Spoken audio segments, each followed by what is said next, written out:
काल लातूरमध्ये राष्ट्रवादी अजित पवार गटाच्या कार्यकर्त्यांनी छावाच्या काही कार्यकर्त्यांना मारहाण केली. ते निवेदन द्यायला गेले होते, त्या संदर्भात त्यांनी मारहाण केली आणि या संदर्भात बोलण्यासाठी लातूर शहराचे आमदार अमित देशमुख आपल्यासोबत. भैया, काल लातूरमध्ये छावाच्या कार्यकर्त्यांना मारहाण करण्यात आली. लातूरची संस्कृती, लातूरचं राजकारण कुठेतरी बदलत चाललंय. लातूरमध्ये म्हणजे इथेच मारहाण झाली.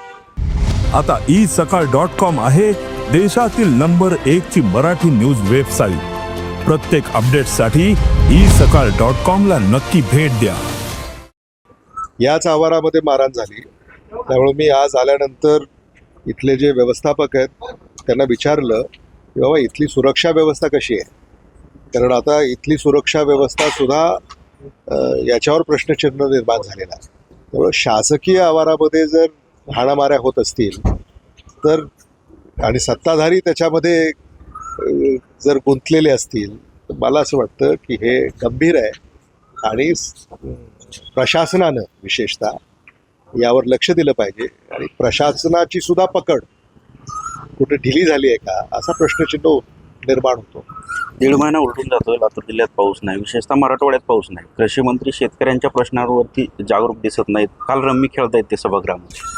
आता त्या संदर्भामध्ये हे घडलं सभागृहामध्ये जे घडलं या संदर्भामध्ये सभागृहाचे मग अध्यक्ष असतील, सभापती असतील, यांनी याच्यावर भूमिका स्पष्ट केली पाहिजे. शेवटी कृषी मंत्री म्हणतात असं काही घडलंच नाही. विरोधक जे आहेत ते असं म्हणतात की याच्यामध्ये बरंचसं काही घडलंय आणि सभागृहाची गरिमा जी आहे त्याला कुठेतरी ठेच पोचली आहे.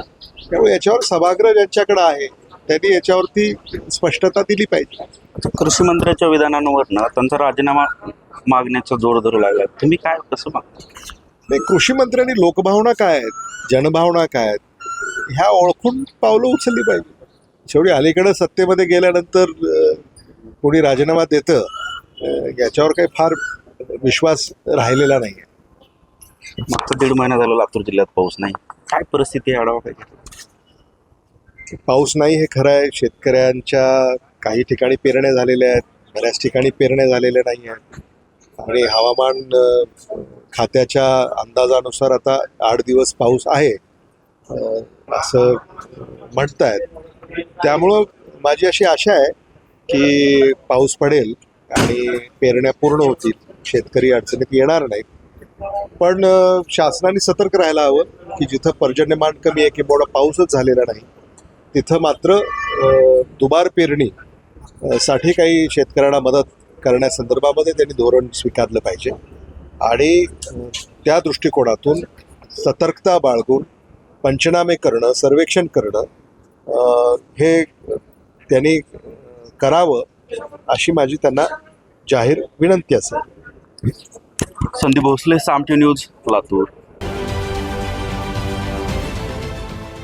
देश विदेशातील प्रत्येक घडामोडींचे लाईव्ह अपडेट मिळवण्यासाठी आता साम टीव्हीच्या सर्व सोशल मीडिया प्लॅटफॉर्मला लाईक, फॉलो आणि सबस्क्राईब करा. तसंच सर्व नोटिफिकेशन